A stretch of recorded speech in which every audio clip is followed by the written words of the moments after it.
പാലക്കാട്ടുള്ള BJP കൗൺസിലറുടെ തന്തയ്ക്ക് സ്ത്രീധനം കിട്ടിയതല്ല കേരളവും കേരളത്തിലെ പൊതുറോഡുകളും എന്ന് ആദ്യം തന്നെ പറഞ്ഞുകൊള്ളട്ടെ.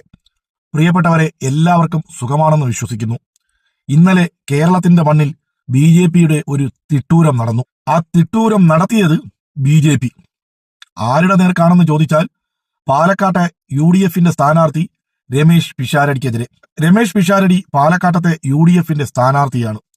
പാലക്കാട് മണ്ഡലത്തിൽ എവിടെയും വോട്ട് ചോദിക്കാനും ഏത് ജനങ്ങളെയും കാണാനുള്ള സ്വാതന്ത്ര്യം ഇന്ത്യയുടെ ഭരണഘടനയും കേരളവും അത് അംഗീകരിക്കുന്നുണ്ട്.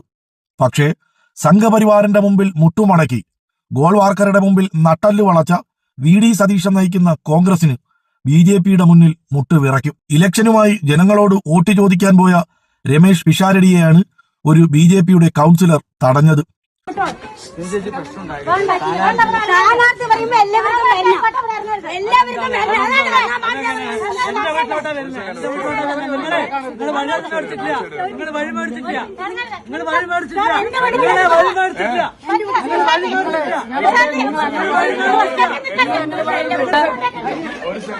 മണിക്കത്തൊക്കെ വാങ്ങി വെച്ച പോലെ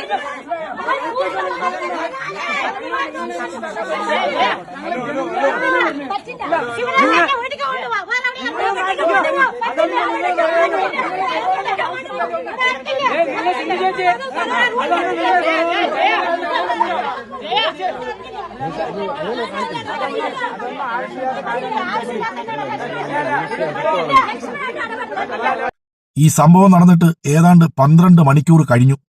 ഇതുവരെ ഫേസ്ബുക്കിൽ സഖാക്കന്മാരെ തെറിവിളിക്കുകയും സഖാക്കന്മാരുടെ തന്തയ്ക്കും തള്ളയ്ക്കും വിളിക്കുകയും ചെയ്യുന്ന ഒരു കോൺഗ്രസിന്റെയും സൈബർ പോരാളികളെ ഇതിനെതിരെ ഒരു പോസ്റ്റ് ഇട്ടുകൊണ്ട് പോലും പ്രതിഷേധിക്കുന്നത് കണ്ടിട്ടില്ല.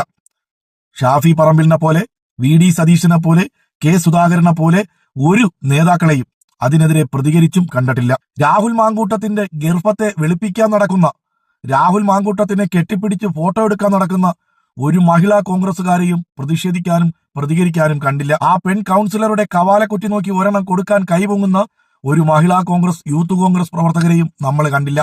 ഇതാണ് ഞങ്ങൾ പറയുന്നത്. സംഘപരിവാറിന് അടിമപ്പെട്ട് വിധേയപ്പെട്ട് കഴിയുന്നവരാണ് കേരളത്തിലെ കോൺഗ്രസ് എന്നും. ഇത് ആദ്യമല്ല, മുമ്പൊരിക്കൽ നമുക്കറിയാം. മാറാട് കലാപം നടന്ന സമയത്ത് അന്നത്തെ മുഖ്യമന്ത്രിയായിരുന്ന AK ആന്റണി കുഞ്ഞാലിക്കുട്ടിയെയും കൊണ്ട് മാറാട് സന്ദർശിക്കാൻ പോയി. സംഘപരിവാർ അത് തടഞ്ഞു. മുസ്ലിമായ കുഞ്ഞാലിക്കുട്ടിക്ക് അങ്ങോട്ട് പോകാൻ കഴിയില്ല, വേണമെങ്കിൽ കേരളത്തിന്റെ മുഖ്യമന്ത്രിക്ക് അങ്ങോട്ട് പോകാം. കുഞ്ഞാലിക്കുട്ടിയെ കോഴിക്കോട് ഗസ്റ്റ് ഹൌസിൽ വിശ്രമിക്കാനിരുത്തിയിട്ട് AK ആന്റണി മാറാട് സന്ദർശിച്ച് തിരിച്ചു വന്നു.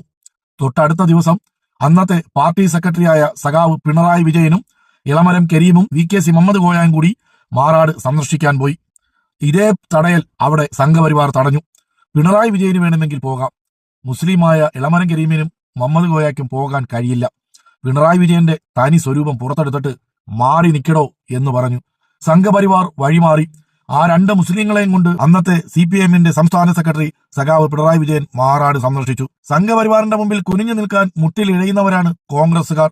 സംഘപരിവാറിന്റെ തിട്ടൂരത്തിന് മുമ്പിൽ നട്ടല് നിവർത്തി നിന്ന് പോരാടുന്നവരാണ് സഖാക്കളെന്ന് ഇനിയെങ്കിലും കേരള ജനത തിരിച്ചറിയുക. BJP അല്ല CPM ആണ് നമ്മുടെ ശത്രു എന്ന് പറഞ്ഞ കുഞ്ഞാപ്പയും കുഞ്ഞാപ്പ നയിക്കുന്ന ലീഗും ലീഗിലെ നേരം വെളുക്കാത്ത സൈബർ പോരാളികളും ഇതിനെതിരെ ഒന്ന് പ്രതികരിക്കുന്നതും നമ്മൾ കണ്ടില്ല. നേരെ മറിച്ച് ഇതൊരു ഇടതുപക്ഷക്കാരനോടാണ് കാണിച്ചിരുന്നതെങ്കിൽ സംഘപരിവാറിനെ വെള്ളപൂശാനും അവർക്ക് ഐക്യദാർഢ്യം പ്രഖ്യാപിച്ചും ഈ പറയുന്ന കൊങ്കി മൂരി സൈബർ പോരാളികൾ ഇന്നലെയും ഇന്നുമായിട്ട് ഈ സോഷ്യൽ മീഡിയ ഇളക്കി മറിച്ചേനെ. കോൺഗ്രസുകാരോടും ലീഗുകാരോടുമാണ് നട്ടലിന് ഉറപ്പുണ്ടെങ്കിൽ, തന്റെ ഇടമുണ്ടെങ്കിൽ, സംഘപരിവാറിന്റെ മുമ്പിൽ നട്ടല് പണയം വെച്ചിട്ടില്ലെങ്കിൽ ഇന്നലെ നിങ്ങളുടെ സ്ഥാനാർത്ഥിയെ BJP കൗൺസിലർ തടഞ്ഞതിനെതിരെ ഒരു പ്രതിഷേധ വാക്കോ ഒരു പ്രതികരണമോ നടത്താനുള്ള ചങ്കൂറ്റമെങ്കിലും കാണിക്കെന്ന് പറഞ്ഞുകൊണ്ട് എല്ലാവർക്കും നന്മകൾ നേരുന്നു.